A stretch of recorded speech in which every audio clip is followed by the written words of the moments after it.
Hello and welcome to the Manchester is Red podcast. My name is Steven Railston. I'm back as your host today, and I'm joined by Samuel Luckhurst. We're recording this episode a day after United drew 1-1 with Chelsea in the Premier League at Old Trafford. We were both at that game, and we're going to get into it throughout this podcast. Samuel, to begin with, I guess a real lack of quality from both sides, either side of the pitch. There were chances, but there wasn't much quality. There were goals in the end, and the points were shared. I kind of felt at the end of the game, though, United should have won, considering the opportunities they had around the box. I mean, that wasn't the conclusion I'd have drawn from it, just because it was strange in that they did have some reasonable goal scoring opportunities, but they didn't play well. Chelsea's final end product was pretty poor as well. It was a low quality game. I think the score line was an accurate reflection of it, in that neither side did anywhere near enough to win it. Garnacho had his poorest game of the season by far, and you saw that from the opportunities he had and his inability to take any of them. The closest he went was with the toughest chance, or half chance, if you like, where he just couldn't keep it down. But just watching United, there were bound to be similarities with the way they played under Erik ten Hag, because this team, this squad, is going to need quite substantial deprogramming. They attempted this it was almost like a pressing quartet at the start of the game with Hojlund, Fernandes, and Garnacho and Rashford.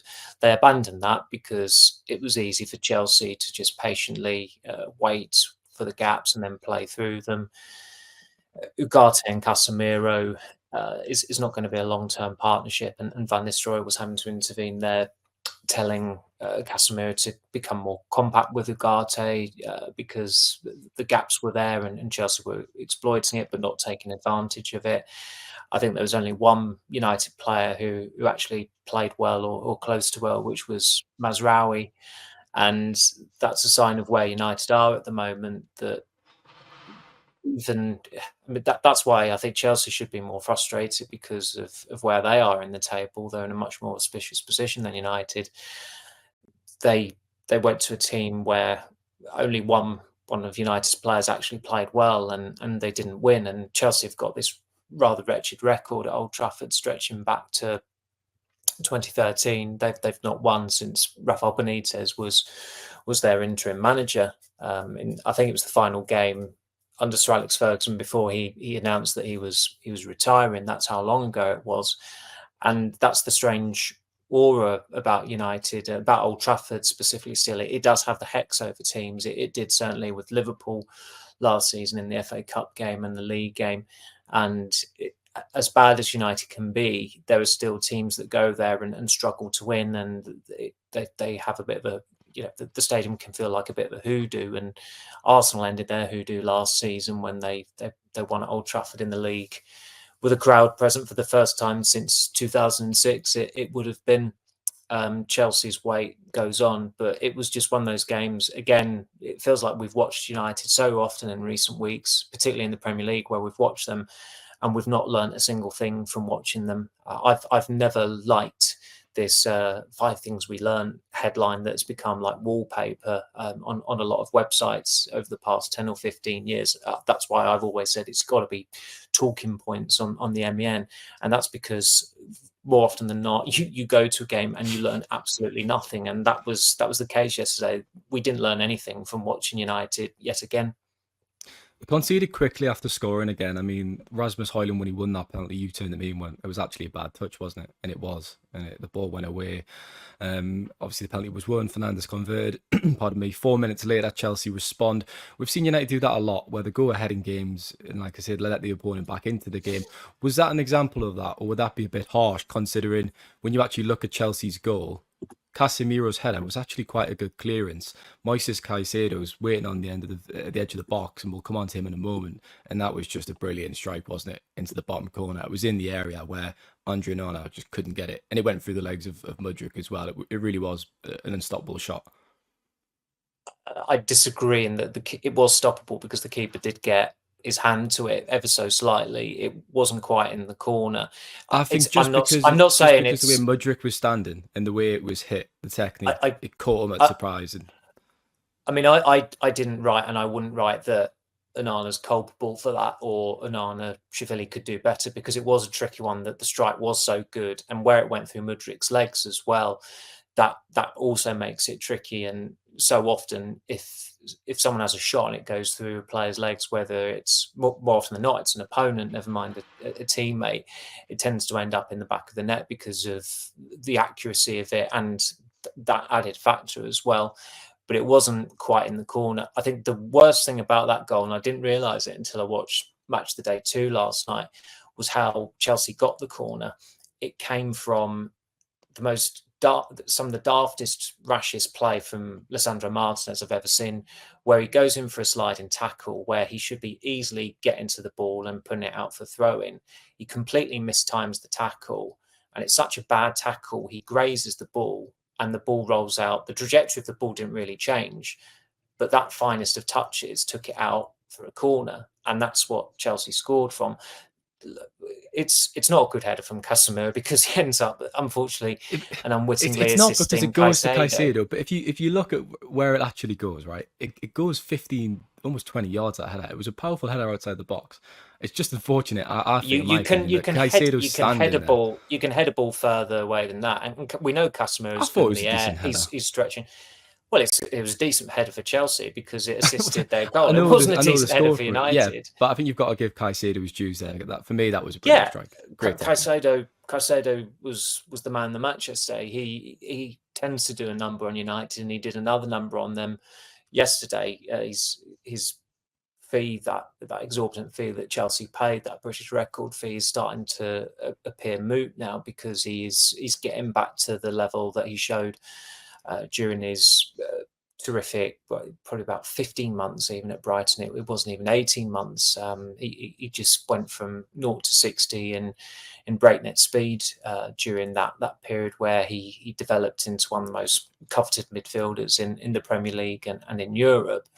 And every time I watch him, it seems like I'm writing about that time where United passed up the chance to sign him for £5 million in January 2021, because more often than not, he always, as I said, does a number on them. It's impossible not to be impressed by him. Last season was probably the only time where I can't even remember Caicedo really playing against United in those games against Chelsea. I mean, a lot happened in those matches, of course, but Chelsea were a bit of a mishmash of a team last season. They didn't really get going until the run-in, and Caicedo was a pretty unmemorable presence in that side, but he looks a much better player with Romeo Lavia next to him. And it was a rarity for United in that they actually came up against a midfield duo who cost more than their own midfield yesterday. But you look at Lavia and Caicedo, and they look far better investments than some of the investments United have made in midfield in recent years. Yeah, they were exceptional. I was going to come on to them because they really ran the game, didn't they, in midfield? We both picked up on that pretty early in the match, and obviously Match of the Day did that segment, didn't they, where they picked up, I think it was Phil Jones doing the analysis, wasn't it, and picking up on their connection on the pitch. And there was a few moments where Lavia kind of picked it up and wasn't actually included on the highlight reel, and got out of the shadows there and kind of played a ball forward. And Caicedo did a lot of that as well, some really brilliant passes. They were up against Ugarte and Casemiro. Ugarte was only having his second start in the Premier League. I think he looked a little bit off the pace again, Samuel. I think maybe you could probably expect that, though, as I said, considering it was just his second start in the league. In Casemiro as well, there was good and bad in his performance, I thought. There was some sloppy passes, some wayward passes at times, losing possession. But then he also won possession back in moments and made a few important tackles. What was your verdict on their performances as a pair? Because as you said, when you compare it to Lavia and Caicedo, the feeling was that the Chelsea pair really ran the game, didn't they? But they did. There was a point early in the first half where I think it was a flick from Caicedo in his own third, set Chelsea on their way, led to a corner seconds later, and it was the corner that Madueke hit the post from where he should have scored. And had that gone in, you would have felt almost duty bound to bang on about the flick from Caicedo in his own third, because he went from Chelsea went from their own third into United's third, and they had a goal scoring opportunity at the end of it. And that's what a quality player can do. And Casemiro, it's been apparent for quite some time that he's a better attacking midfielder than defensive midfielder. His pass for the penalty that United won made it possible. I mean, it was a brilliant piece of play, and then it was two poor pieces of play, one from Hojlund with his heavy touch, and then even worse play from Robert Sanchez to really needlessly make a rash foul there when Hojlund had almost risked botching the opportunity from Casemiro's pass. And Casemiro did muck in. He was committed. I've never watched him at United and thought that his commitment has been an issue. He's been incompetent at times, as we've seen against Liverpool this season and Crystal Palace at Selhurst Park last season, and a number of other games. But he could easily have given up the ghost long ago. But he does have the right mentality. He is driven to succeed, even though, from what I was told, there's been a feeling that he's looked naturally demotivated at times. But he does put a shift in, and there's a reason why he's been restored to the team in recent weeks. And that wasn't by Ruud van Nistelrooy, that was by Ten Hag, and that has been forced on them at times. But Ugarte was available in Ten Hag's final few games. Yet he turned back to Casemiro, even though there was a player who he dropped from his FA Cup final lineup in May, and I think you'd have got. I don't think many of us were expecting Ten Hag and Casemiro to be at United at the start of the season, and that's another reason why United parting ways with Ten Hag was inevitable. There were certain alliances with players that were nowhere near as strong as they were in his first season. Casemiro was one, Marcus Rashford was another. With Ugarte, there was a moment early in the second half where he tried to shield the ball from Lavia, I think, and it ended up with Pedro Neto shooting just wide, although I think Onana probably had it covered. And Matthijs de Ligt quite rightly had a pop at Ugarte, telling him he's got to challenge. Ugarte is meant to be a physical player, and he's meant to duel with midfielders, and there he was trying to shield the ball. I think the ball bounced a couple of times as well. That might have been... It's very Sunday League, wasn't it, at that moment of play? Yeah.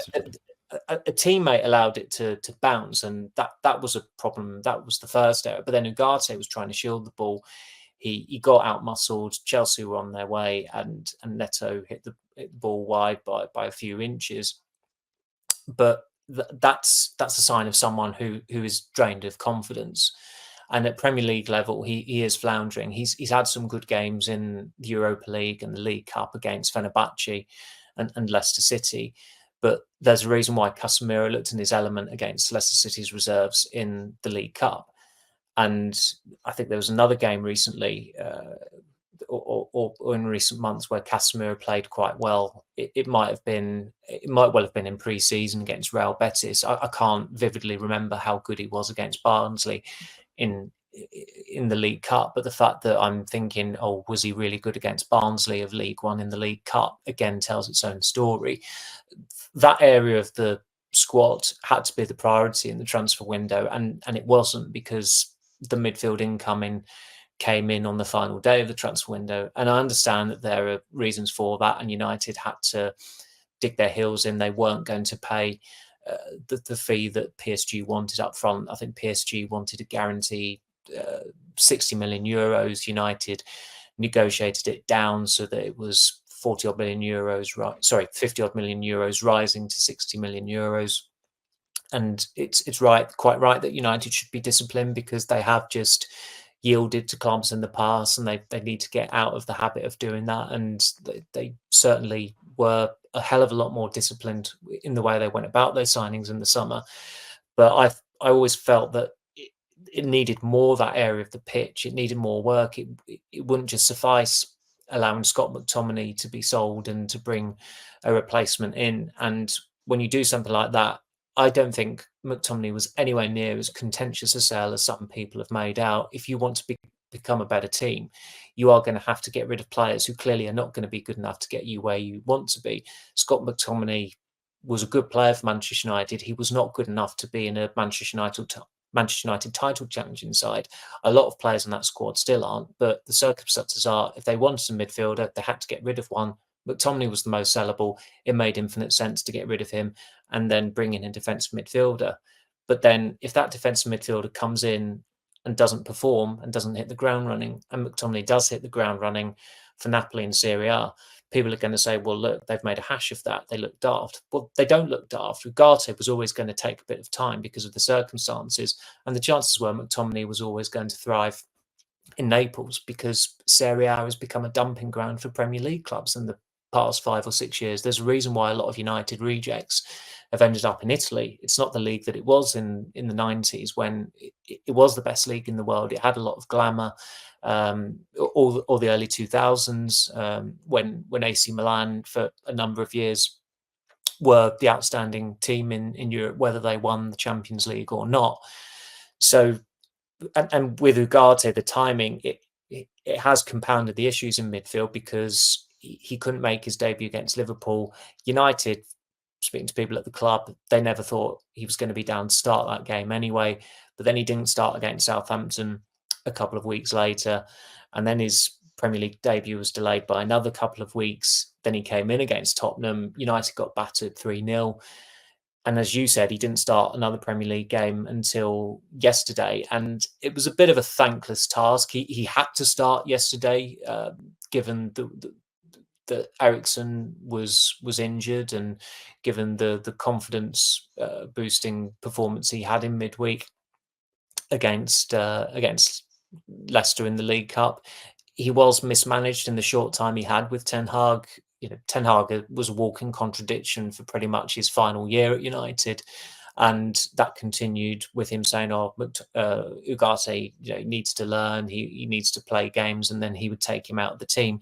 We knew after the Fenerbahce game, although he was the man of the match and played really well, we knew that he was going to be dropped against West Ham on the Sunday. And he wasn't even used.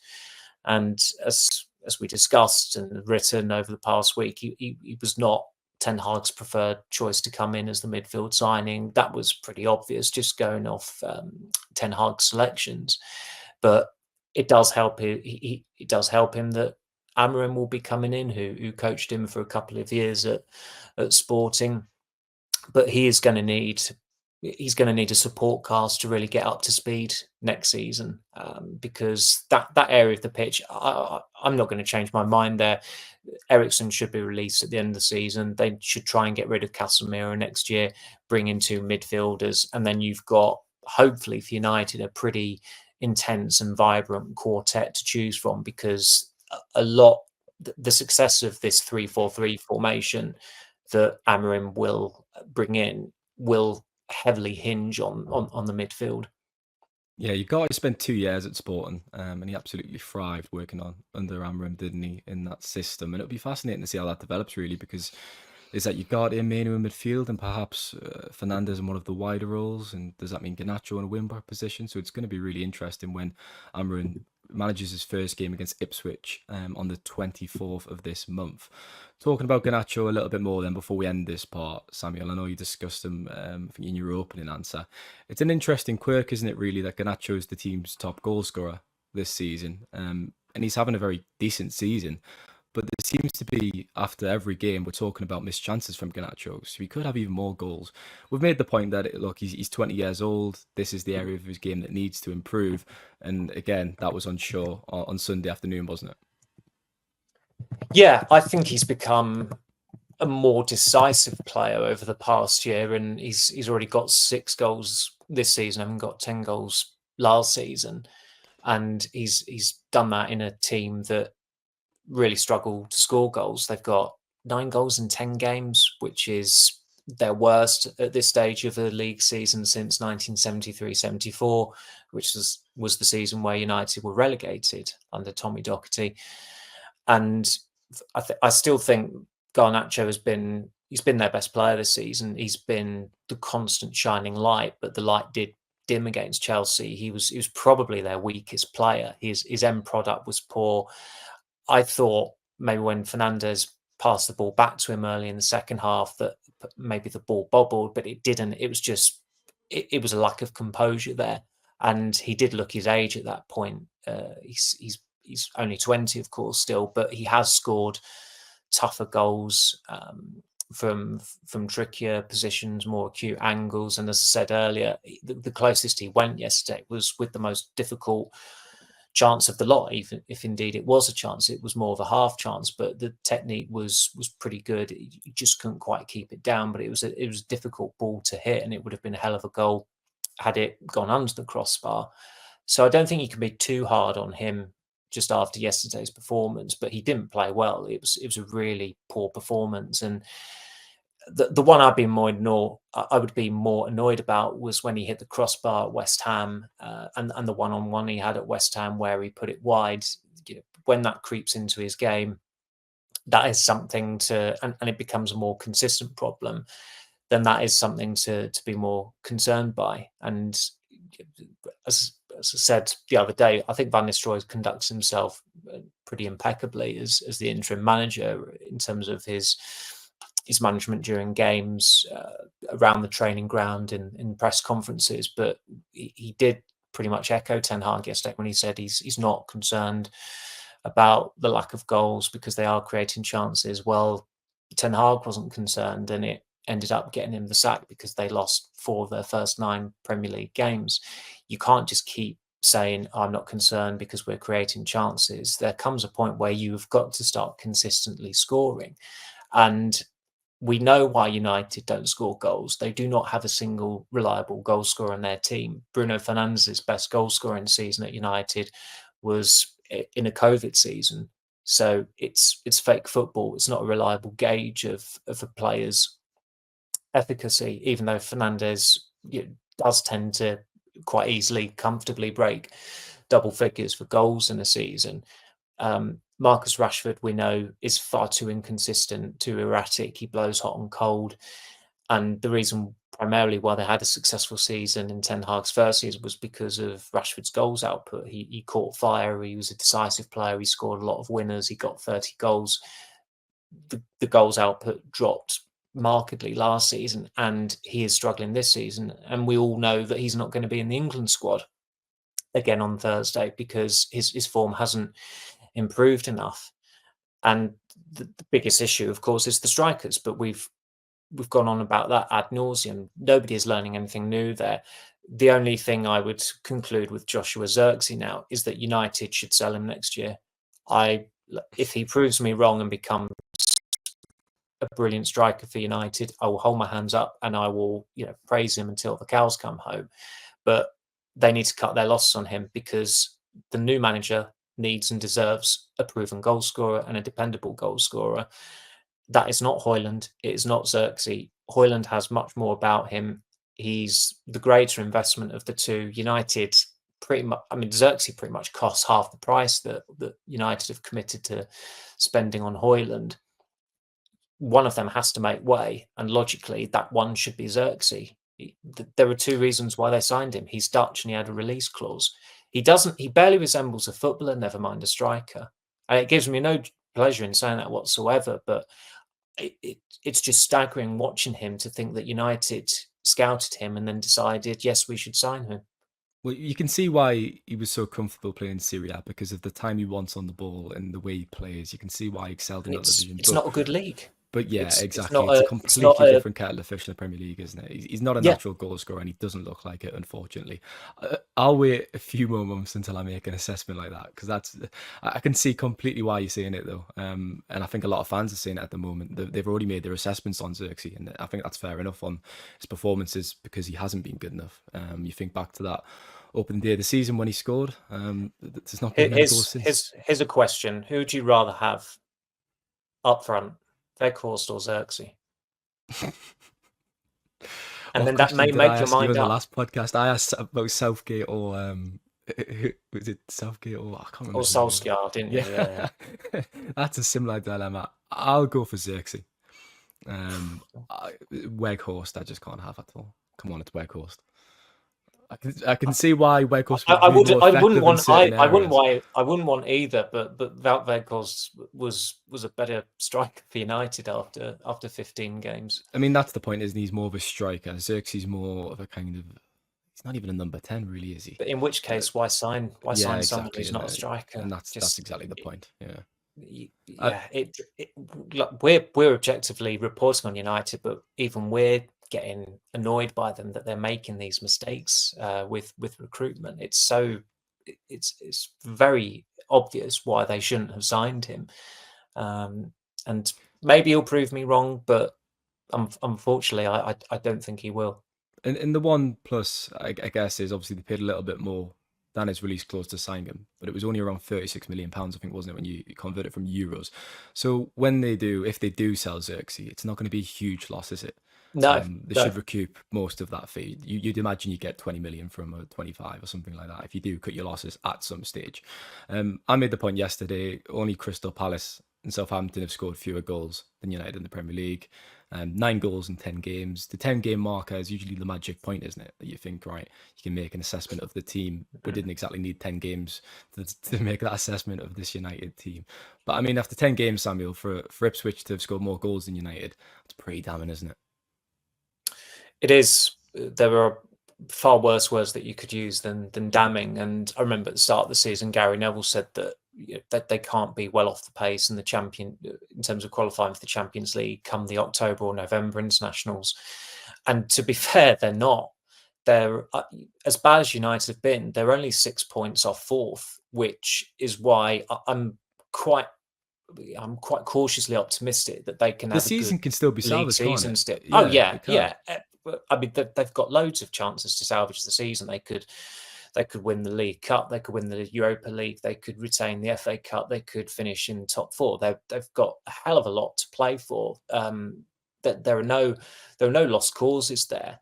It's of course going to be extremely difficult for a new manager coming in to get the team playing the way he wants them to play, whilst also getting results in a league that they have struggled in for 15 months now. And even in Ten Hag's first season, they had a good league season, finishing third, but it's not easy work climbing up the ladder, going from sixth to third as they did. There were a lot of slugfests along the way, and United are a team that seldom win easily. It seems like they reserve their easiest wins for League Cup games. That's certainly been the case this season. Even that Southampton 3-0 victory, the first half hour they were outplayed, and fortunately for them and for us in the press box, in terms of having a serene match piece to write, the second half went by according to plan. It was it was a rare calm victory for United, but even a third of that game, they were they were flirting with disaster, and they survived a really poor penalty from Cameron Archer that changed the game. So, as I've said already, I am quite cautiously optimistic and bullish about United's chance of having a successful season still, just primarily because they've not been cut loose. It will have helped them at the weekend that some of the big hitters lost as well. I know they're not in Arsenal or City's slipstream, but it does at least mean that there's not a team that are cutting everyone else loose, or there aren't four teams who are pulling away. Chelsea dropped points again at the weekend. There's a lot to admire about Chelsea under Enzo Maresca, but you suspect that they're not going to pull away from any of their competitors as far as Champions League qualification is concerned. And Villa got the scoreline might have flattered Tottenham at the weekend, but Tottenham and Villa have dropped a fair few points recently, so it is still very much all to play for. And if United can somehow get a remotely consistent run going, then they will be in the conversation for top four.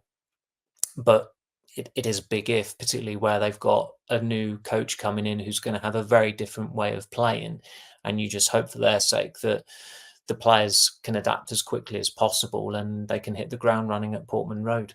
United are only 6 points off Arsenal in fifth. Obviously, Chelsea are in fourth. So you're right; it's closable, that gap, completely in the next few weeks. So it'll be interesting. I think when Mourinho was sacked in 2018, they were 11 points off fourth, and I still thought they could have clawed that back under Mourinho, and of course under Solskjaer as caretaker, they They did get back into the top four at one point before their form fell off the edge of the cliff. But as I just checking the table now, Chelsea are fourth with 18 points. Arsenal also have 18 points. That goal difference is inferior to Chelsea's, and you've got United all the way down the table in 13th on 12. So there is cause for optimism. It has certainly helped. I think it's helped everyone at the club that they finally made that managerial change, because it had stagnated. It stagnated some time ago.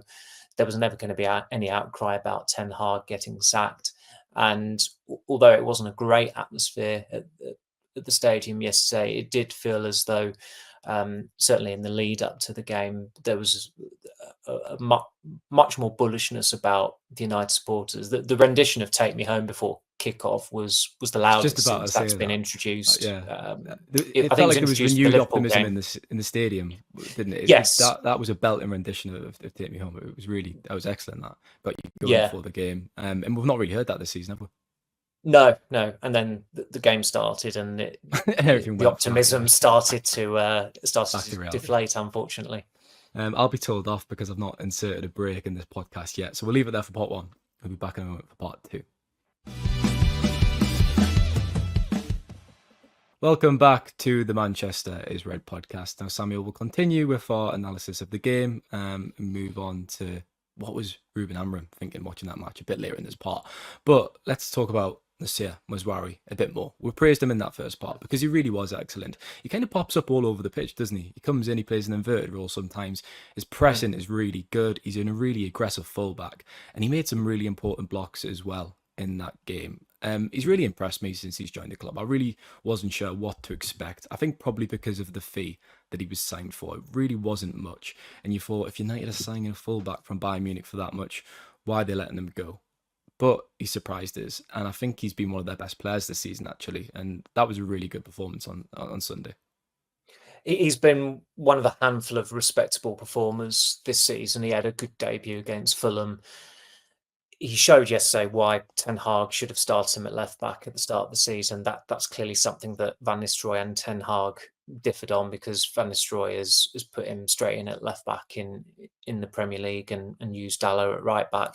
Dalot has had a really poor season, and he didn't really improve much yesterday. But Mazraoui, so far, if you were to look at the signings of the Ten Hag era, you'd probably say at the time of speaking that he is one of two successes, and the other is Johnny Evans, who was invited to train by his mate Darren Fletcher, then invited to have a short-term contract, then invited to go on tour, then invited to have a year-long contract, and then ended up playing 30 games and starting at Anfield and the Etihad and doing very well, and having an extremely creditable season back at United when he was turning 36 midway through it. But you look at the other signings, even players who've had very good periods. I mean, Lisandro Martinez has been too injury prone, and he's not been at it this season. Christian Eriksen has been, I wouldn't say he's been a success or a failure. First season good, second season not good. He has been good so far this season, and I think United certainly missed. They missed Eriksen and Kobbie Mainoo at his optimum, I should say, because he didn't have a good start to the season before he got injured. But they didn't have a controlling midfielder yesterday, and that did certainly show against a Chelsea midfield that absolutely ran the game for the majority of it. So Mazraoui, he was a pretty frugal fee as well. I think it was 12.8 million, rising to just over 17 million. You do still question the wisdom of raiding Bayern Munich for players that they're looking to sell. I always thought that was a bit of a daft look, especially with where United are concerned, that they have taken players off elite clubs' hands in recent years, and it's not exactly gone well for them, whether it's Varane and Casemiro at Real Madrid, which both of them have contributed a lot to United, but they've also been part of the malaise at the club. PSG might be, you might make that case with Ugarte, but it's far too early to judge him, I would say, because of the circumstances around his signing and the mismanagement he encountered from Ten Hag. But at least with at right back, they have someone. If a left back can ever actually, a senior left back can ever actually get fit, that they have got someone who you would almost be encouraging them to play ahead of Dalot, because Dalot's only starting by default at the moment, and I get that he's always fit. I think he's only missed 8 United games through injury since he returned from that season-long loan at AC Milan in summer 2021, which is great going. Like his fitness is laudable, and at a club like United, you can't take that for granted because players seem to drop like flies. But his form has really nosedived this season, and Mazraoui, in contrast, has been quite solid. He's quite versatile. It's the fact that they didn't actually pay that much money for him as well suggests United had some nous about them when it came to the negotiations there, and it's a little. No, it wasn't actually. No, I'm not. I think it was. I won't name the colleague, but they refer to Mazraoui as Nous in a question, as if they're his mate. But I would. It's certainly, if I was referring to Mazraoui, I'd refer to him as Noussair. But he's done very well, and I've liked the look of him as soon as he came in, really. And he didn't have a pre-season, but he's adapted very quickly. His first appearance for United was on opening night against Fulham, and he was one of their best players in that opening win. And hopefully for his sake, he goes from strength to strength. And also, given that, what was it, 4 weeks ago, it emerged that he'd had a heart procedure. To come back as quickly as he has done, and to be performing at the level that he has is another reflection of what a good start he's had. United haven't had a good start this season, but Mazraoui certainly has. Yeah, he set the tone in that opening night, didn't he, against Fulham? And I remember him sweeping up. Dalot got caught out of position. He came across and made that challenge on Adama Traore, who was bursting down the right wing, and that was fantastic. I thought that challenge, and he's been excellent since then. He's had a really good season. I thought De Ligt was pretty solid yesterday as well, to be fair, Samuel. I thought he had an all right game. He's not exactly made the best start to his career at the club, but it was a step in the right direction again. And look, Cole Palmer was kept quiet. I think when you look ahead to that game, on maybe Saturday or Friday, and you were thinking about it, you thought, right, if Cole Palmer's on the ball, United are going to struggle because he's such a fantastic player. But he really had a poor game, I thought, Palmer. There was a chance where he kind of went into the box, and De Ligt almost stumbled, didn't he? And he stopped it. He did, yeah. There was another one as well when Ugarte lost the ball. And I mean, I think Palmer actually struggled because he had so much time. He didn't know which pass to pick, and he ended up just fluffing his lines. He feels, for me though, Samuel, right, like a player that United could sign in the future. We've all seen that photo of Palmer wearing that United shirt as a kid. Maybe he just had a bad game because he supports the club. He didn't want to play well. But that theory doesn't hold up when he scored 4 goals against them. Yeah, it was a joke. Not a very good one at that. But he's kind of got that personality to play for United, doesn't he? He's got that kind of arrogance and confidence. He does, but he's on a 9-year contract, 20-year contract at Chelsea. That is a problem. Whatever it is, and he's probably one of the most valuable players in world football. But other than that, it's like the Dumb and Dumber quote that Ole Gunnar Solskjaer always used to use. So you're saying there's a chance. He's still, as poor as he was yesterday, he still managed to give me a bout of PTSD when he got the ball in the area in added time. I thought, oh Jesus, no, don't do it again. Just I don't want another you inflicting another United Chelsea rewrite on me with an added time winner. That April game will live long in the memory, unfortunately. You bringing it up yesterday as well. So fortunately, it was a much calmer United Chelsea match yesterday. I say fortunately, I was expecting it to be quite entertaining, and it wasn't. The 2 games between the sides last season were very entertaining. There should have been a lot more goals in the Old Trafford game than the 3 that were scored, but maybe that contributed to the lack of spectacle yesterday, and that the 2 teams did actually produce spectacles last season at Old Trafford and Stamford Bridge, and then it was quite the downgrade yesterday. Right, what do you think? Come on then. What do you think Ruben Amorim was thinking watching that game? You're watching from his home in Portugal. What assessment do you think he would have made? It'd be interesting to see, as we I've said, how no it works idea. with I Ugarte. have no idea. But well, you said we didn't learn much. What do you think Amorim learned, Samuel? That's the question. I, He would have learned something. I probably because he won't have watched United as much as we do, quite naturally, where he's a Sporting Lisbon coach, and it's not his responsibility yet to take over as the United manager. But I honestly don't know.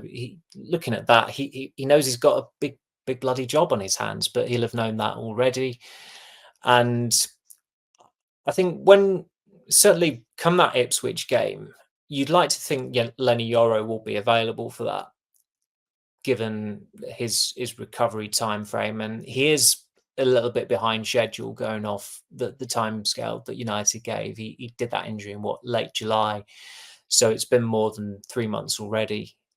And I don't think you look at these games this week and think, yeah, we must get Lenny Yoro back into the team. It seems sensible just to give him another 2 or 3 weeks, and particularly with a new coach coming in, allow him to build up his fitness under the new coach with a view to going in the team against Ipswich, I would say, especially where you think it's going to be a back three, new coach.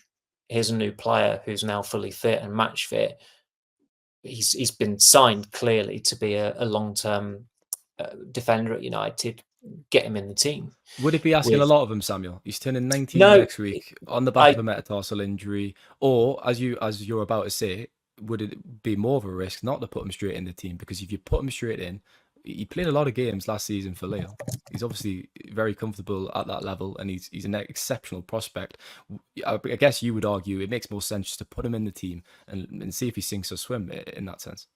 yeah, and if it goes badly, welcome to Manchester United, Lenny Yoro, which doesn't have quite the same ring of it as Martin Tyler's exclamation that time for Anthony Marshall. But it's a rite of passage for Man United, a newly signed Manchester United defender, to have a nightmare early on in their career. There are very few who don't have a nightmare in their first weeks or first months playing for Manchester United. Gary Pallister was I think it was a British record signing in 1989. And a few weeks later, he was involved in the 5-1 at Main Road, and City didn't beat United ever again until 2002, 13 years later. So that's how chasing and experienced that must have been. Alex Ferguson said that he wanted to put his head in the oven after that game. So Lisandro Martinez a couple of years ago at Brentford, 4-0 down at half time, and he was substituted, didn't come out for the second half. So I really wouldn't worry about him, whether he sinks or swims against Ipswich Town, who, as you Yeah, said, it helps, scored doesn't it, that more. it's Ipswich? Yeah, Definitely. and look, Ipswich have scored more goals than United this season. They've got a very handy striker in Liam Delap. They've got one or two other decent players as well. Sammy Schmodics has come in from Blackburn for a fair amount of money and looked a good turn at Blackburn as well. But that's an opportunity. It's a new beginning. From next week, United will be turning a page with Amorim coming in, and I would absolutely be starting Yoro, provided he's match fit against Ipswich with Martinez and De Ligt, provided they're also fit as well. Amorim's got to come in, look at the available players, and play the players who fit into that formation and who are best for that formation. And of the players who will probably be available, you'd think that is certainly Onana.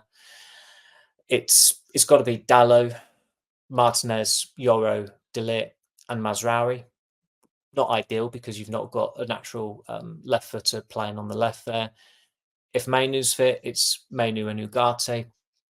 It's probably Fernandez, Garnacho, and maybe Hojlund, but that is up for That's why I debate. think it's so I think that interesting. might be a bit of trial by error in that Yeah, front because three. if you're saying it's Manu and Fernand, well, it's Manu and Ugarte. Did you say sorry there, Samuel, in midfield? Yes, yeah, Yes, that would obviously, yeah. So I mean, there's lineups when people have been looking at it, and I've looked at it myself and had a think. You could have Manu and Fernandez in midfield. That would leave Rashford, Hojlund, and Garnacho in the front line.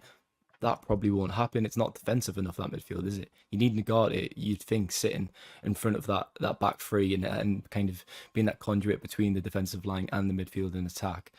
That means Fernandes would play one of those attacking roles, and that means one of Rashford or Garnacho would be benched.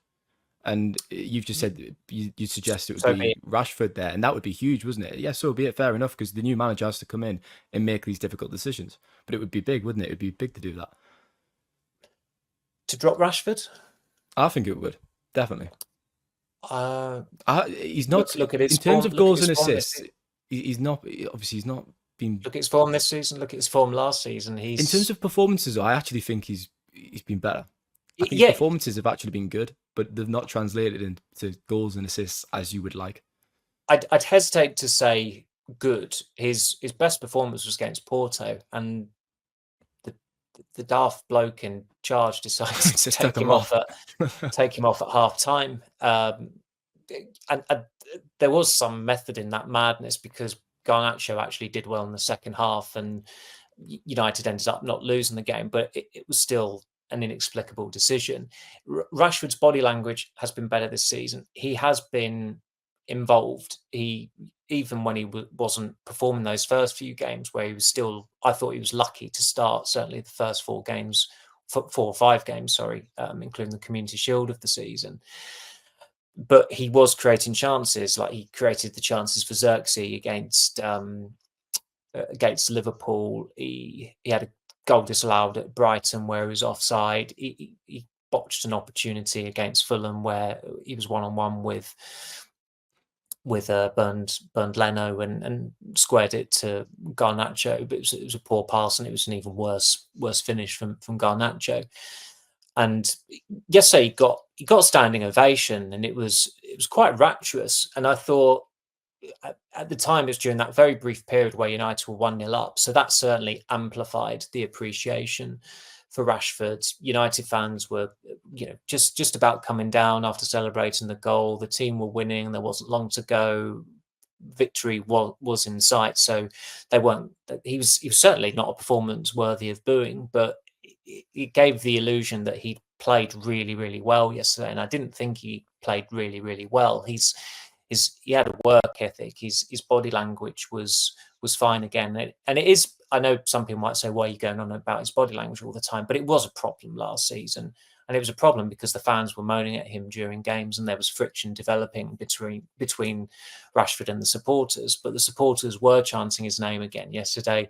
His standing among the match goers has improved this season after a difficult first month where, I mean, he missed some great chances in the Community Shield, and you think if he put one of them away, maybe he has a completely different start to the season, and maybe United have a completely different start to the season, because in recent years, certainly since Ten Hag came in, he's been the only one who, over a period, has been a reliable goal scorer. I think we would all agree. But that was 18 months ago now, that first season under Ten Hag, when it ended pretty much. And since then, he's scored, is it 12 goals for United? So he got 4 goals this season, 4 or 5 goals, I think. So it's 12 or 13 goals in a 15-month period, which is paltry. And there is some competition there, but it's also not like they've got a plethora of options or to choose from in those attacking positions. You're not going to start Zirkzee. No way.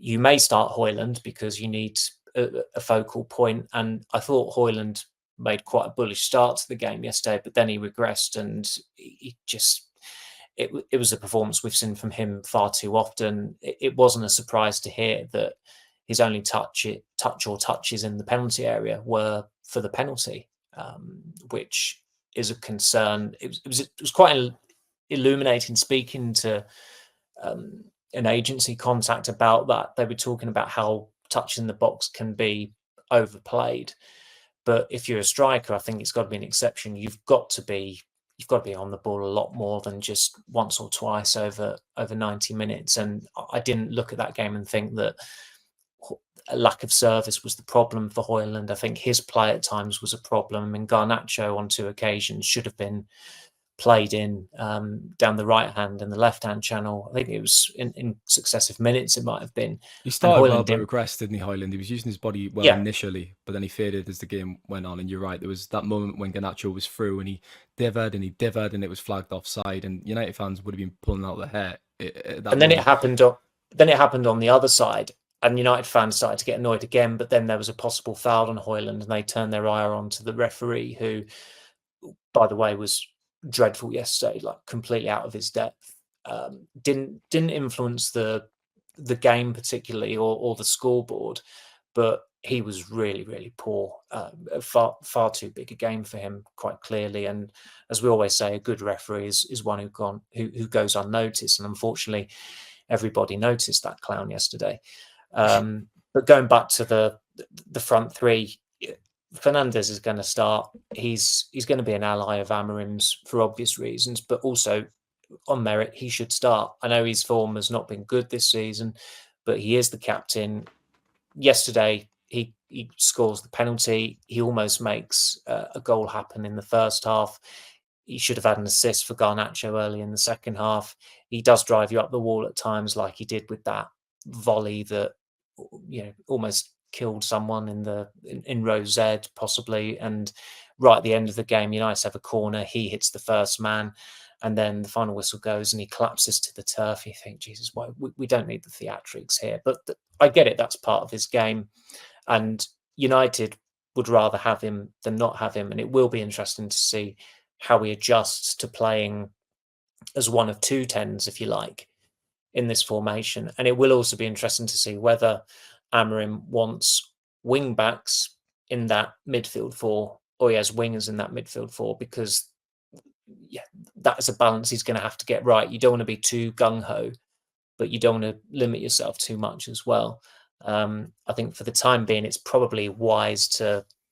I think the compromise would possibly be having Mazraoui or Dalot on the right and giving Ahmad a go on the left. I don't think Ahmad is the type of character who would turn his nose up at the prospect of reinventing himself as a pure left winger if it means that he's going to be starting regularly for Man United.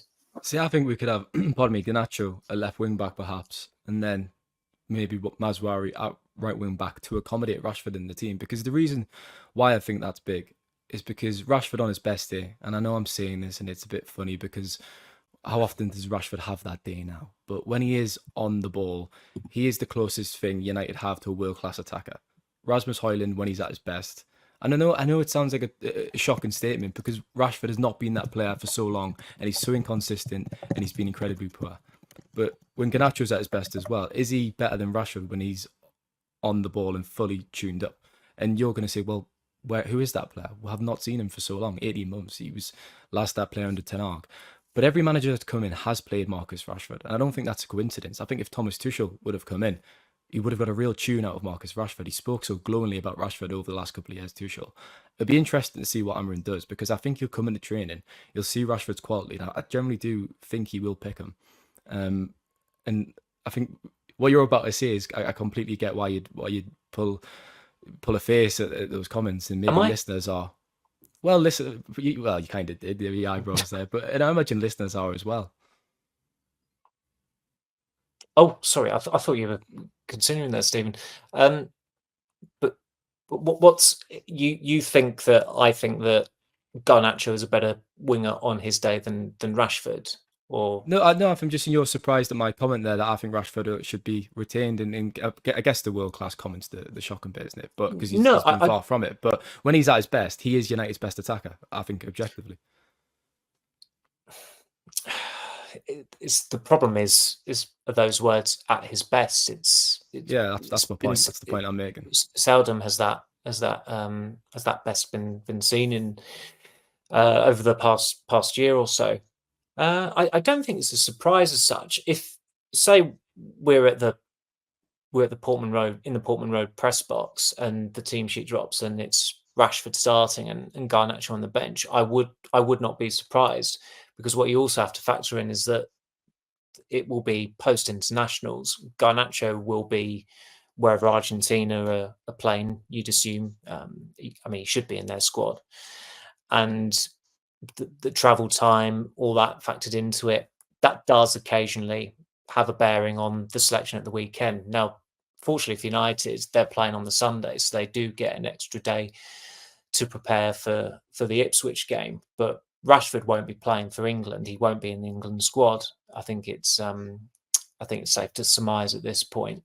So he will probably be the fresher of those two, if indeed Amorim decides to only pick one of them. But if I would still be going with Garnacho and Fernandes. That would be the two I'd like to see behind Hojlund. But I think there is a case to be made to see if you can accommodate Rashford in there. And I get that would mean playing him as a striker, and he's not as a striker. But the whole thing about him playing as a left winger, unless he's going to start on the left of that midfield four, he's going to have to change. And I can imagine that players will see a coach coming in and think, well, why do I have to change to accommodate for him? But that's how football works, and the best players can adapt to new managers, and they can they can hold themselves to account, and they can that's the sign of a very good or a great player if they can perform under different managers in different formations. And the players should certainly see it as a challenge. I think if a Man United player is looking at Amorim and thinking, oh God, he plays this formation, well, that doesn't suit me. Well, you need to find a new club, because you've not got the right mentality to be at Man United. And I'd like to think there aren't that many players who are of that mindset.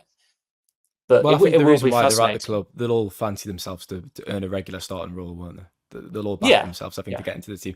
I'd have Garnacho at left wing back. I'd have Rashford on the left wing. I'd have Hojlund leading the line, and have Fernandes on the right, because Fernandes could go on. Sorry. No, sorry to interrupt you. I don't think Garnacho or Rashford they're going to need programming, but they don't like running backwards. Rashford never has. He Garnacho, has this season. You've seen. I think Rashford's been picking up a lot of the slack of Dalot this season. Dalot's been bombing forward and getting in these advanced positions. And I've watched Rashford quite a bit be tracking back and doing a lot of donkey work. I made that point in the last podcast where I don't think Rashford's been seen at best effect. He's been kind of used to keep width at times, and he's been running back. I think he's best when he's drifting inside, and he's given license to really attack and go forward and drifting a bit more of those central positions from the left. I know he's been playing on the right. As I said earlier, there'll be a lot of trial and error here. Yeah, and that's the point. Whilst having to try and get results and ensure United have a successful season. Certainly in the Premier League, they can't just. I mean, I don't think there's going to be a scenario where Amorim just tosses off their Premier League position to focus on winning the Europa League or the FA Cup. I mean, Mourinho, in fairness, did pretty much do that towards the end of the 16-17 season, but it feels, it's a very different United now, and I don't think strangely, I mean, the Premier League that season under Mourinho I thought it was a lot better, the standard of it. And United actually had some good runs that season. They did drop a lot of points. They drew far too many games, but they just couldn't make up ground on the teams above them, which was why they were marooned in sixth for, it felt like 2/3 of the season, maybe more. Whereas this season, the big hitters have already dropped a lot of points. There's a reason why United haven't been cut loose. So they're going to have to concentrate on having a good league season. And I'm sure Amorim has no intention of slacking off whatsoever. And that's why, as we've both agreed, it will be fascinating to see how he works players into that system. With United's injury list as well, players are going to get their fair share of games. I mean, Victor Lindelof is starting to get his fair share of games, having been started the season as injured and sixth choice centre back, just because Manchester United defenders regularly get injured, and they've not got an abundance of options in attack. It's quite a lean squad, so there will be opportunities aplenty. And Anthony doesn't even come into. I'm doing Anthony a favour by even mentioning him, but the fact that his ankle sprain is is not really deemed newsworthy at the moment says a lot about him. And I don't think I've seen a lineup yet, or a potential lineup with Anthony anywhere near it. You never know. He might be the best left wing back or right wing back you've ever seen in the world. I mean, Solskjaer used the odd 5 at the back in the odd game, didn't he? But I mean, the last 6 years or so, whatever, however long it's been 4-3-3 or 4-2-3-1, different variations. So it is generally going to be fascinating to see how this pans out with Amorim in charge. We'll leave it there then, Samuel, because we've been recording for over an hour. Thank you very much for your time. Time flies when you're having fun. Thank you, Stephen. And thanks to listeners. We'll be back later in the week. Take care.